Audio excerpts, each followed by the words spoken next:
This is an 04 Mustang GT. Thought I'd make this video because there's not one on YouTube apparently. What I did is I just got an off-road H-pipe on it, nothing else, stock mufflers, and it sounds pretty badass, so I thought I'd let y'all hear it. This is it idling.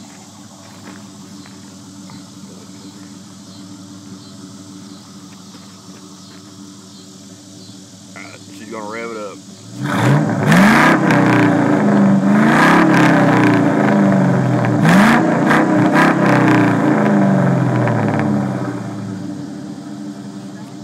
Yeah, that's good.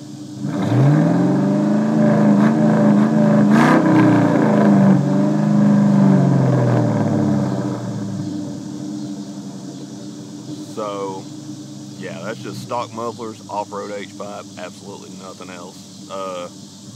The H-pipe is, I believe, 2.5 inch diameter. I just had a muffler shop cut off my catalytic converter. Shh, don't tell anybody. But, so that's what it sounds like. So, thought I'd let y'all know that you don't have to buy flow masters or any shit like that because it sounds pretty good by itself.